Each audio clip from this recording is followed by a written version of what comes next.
Welcome, everyone. Hey, I'm Mr. Van Putten, for those of you who don't know me, because a lot of you look like people I don't really know.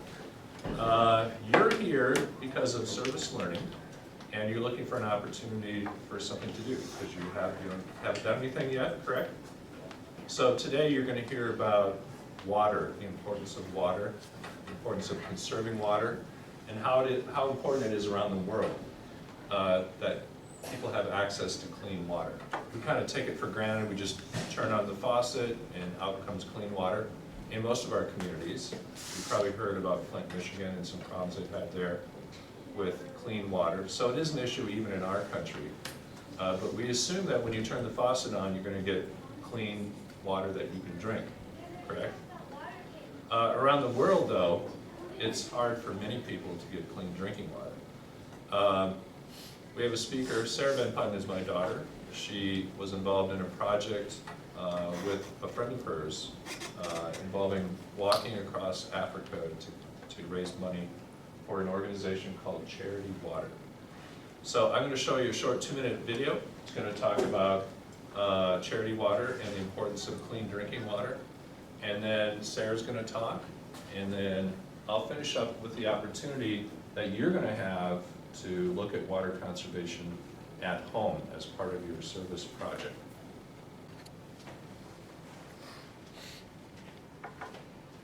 Okay. So as Mr. Van Putten said, I'm Sarah.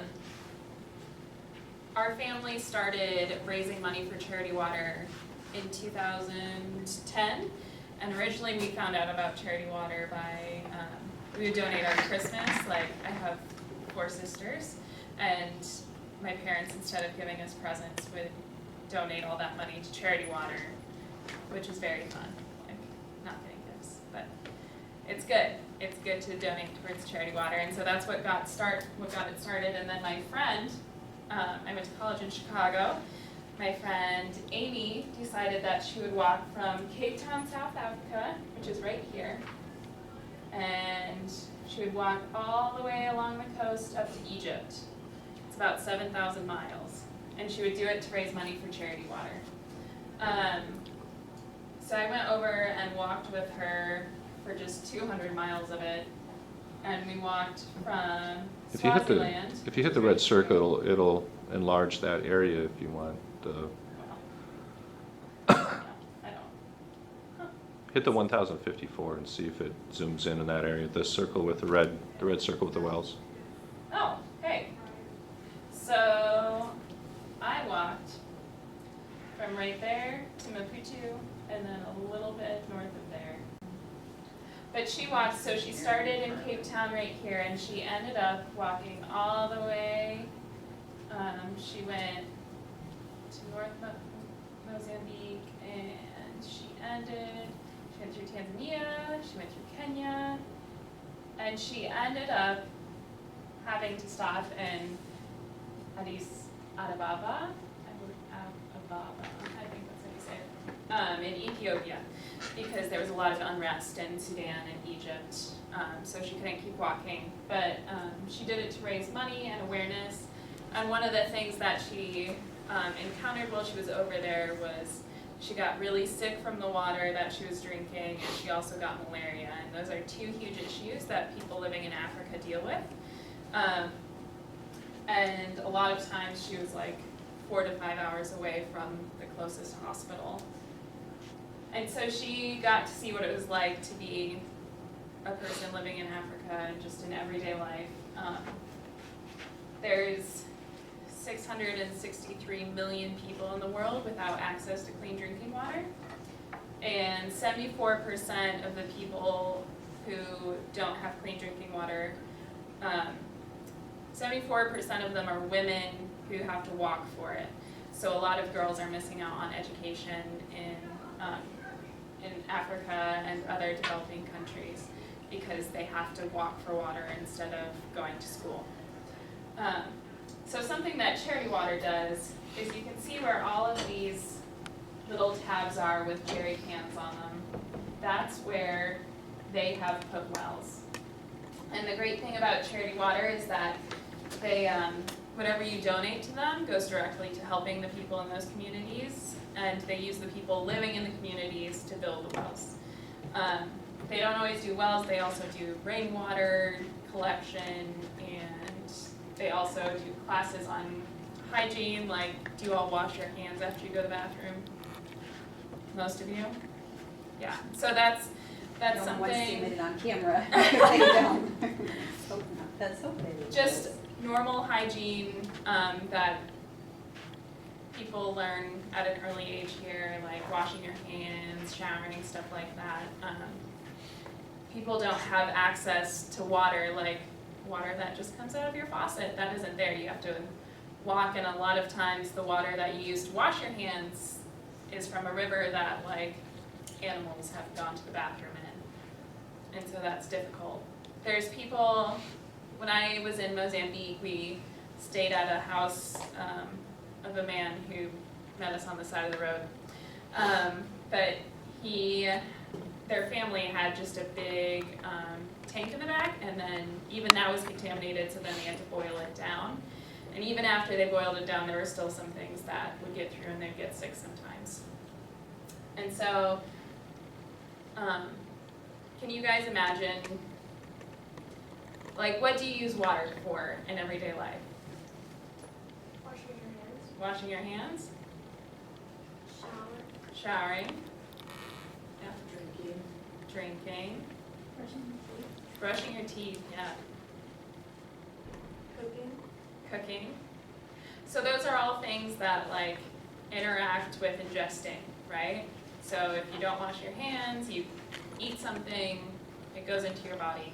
So it's really important to get people clean water so they can spend time doing other things, like going to school or hanging out with their family, cooking, stuff like that.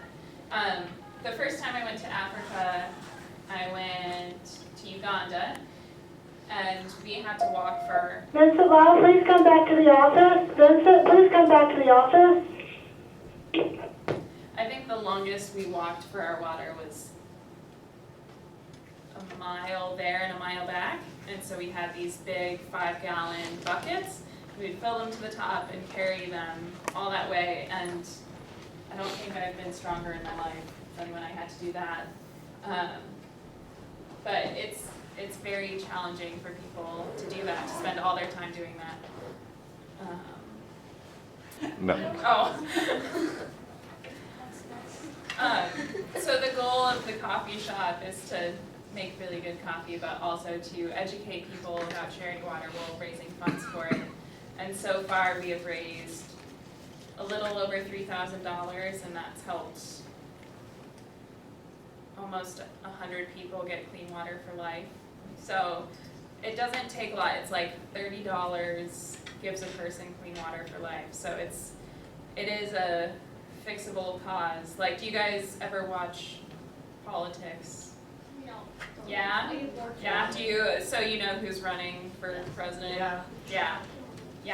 Trump, yeah. But- Yeah. Wonderful. But we're not gonna talk about politics. Yeah, we're not talking about politics. What we're talking about is, so they spend, I think Hillary and Trump are gonna spend like $1 billion on fundraising by the end of it. And that could, like, eradicate the water crisis if we gave that money to something that was like a really great cause, like giving people water instead of politics, which is important. Politics is very important, but it is something we can solve, and there is money there to solve it. So, yeah. Any questions? Should we try the video one more time? Maybe Derek? Sure. Let me pause this again.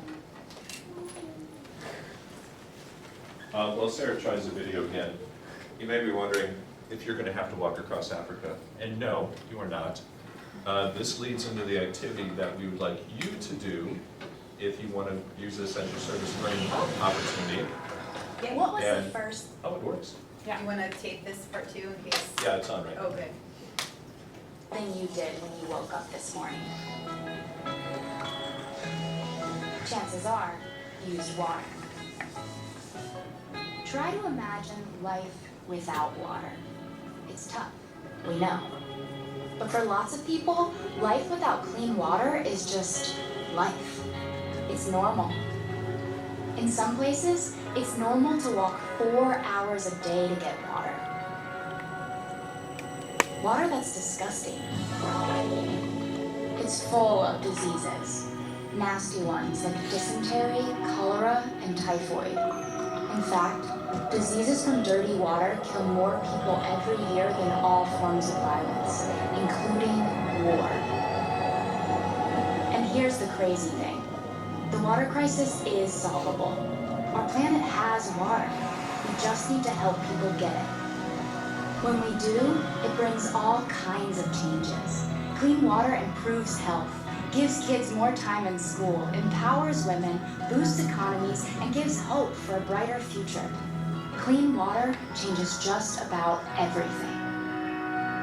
So this service learning project doesn't involve giving money. You can certainly give money to Charity Water or any organization on your own time, but this involves giving some time like you are right now, and like with what you're going to do at home to look at water conservation, what you can do to help. Because it might not seem like trying to save water at home is going to help people in Africa, but anytime you learn tips on saving water or saving important resources, it can have an effect on people in the future. So you're getting a sheet right now, and let me bring a copy up here. Hey Sarah, can you minimize this window? I can't quite get it up here. The sheet you're getting looks like this. It says, Millard Public Schools Service Learning Assignment, Splish Splash, I was taking a bath, or should it be a shower? You're gonna do a little experiment at home. You need a bathtub though. So how many of you have a bathtub at home? Okay, because I know some houses, they might just be putting in showers and not bathtubs. You'll need a bathtub and a ruler and some water, which you've got all three of those, I bet, right? It's going to involve doing a little experiment at home with a bath, comparing it to a shower, and what you really want to find out is what is better at conserving water, taking a bath or a shower. And you might already know, but you'll find the difference between the two. If you don't know, you may be surprised. It's similar to, should you wash dishes by hand or should you use a dishwasher? What do you think uses more water?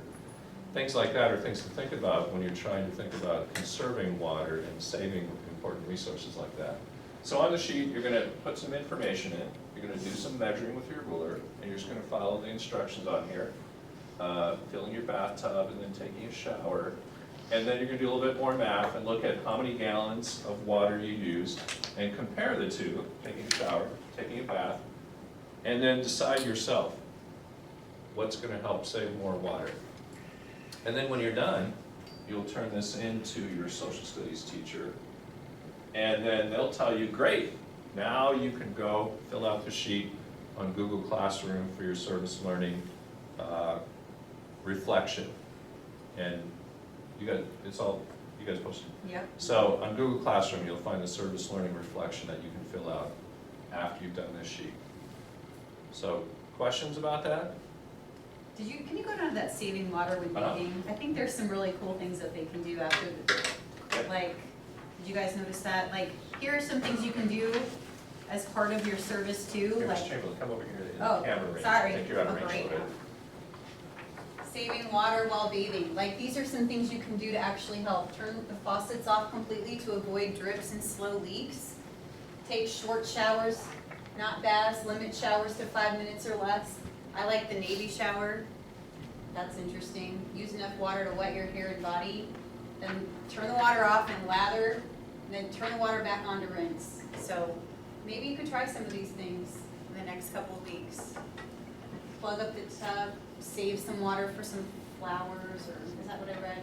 Yeah. Yeah. So I'm just gonna point those out. You guys have any questions at all about what you're going to do? Okay, and if you decide you don't want to do this, you can still come up with something different as your service learning opportunity. This is just something that's available to you now that you sat through. You have something you can do. I don't know, it sounds pretty cool to me. I think it's a good opportunity, so. Any questions? Great. All right. Thanks for coming, and thanks Yes. to Sarah Van Putnam. Yes, you. thank you, Sarah.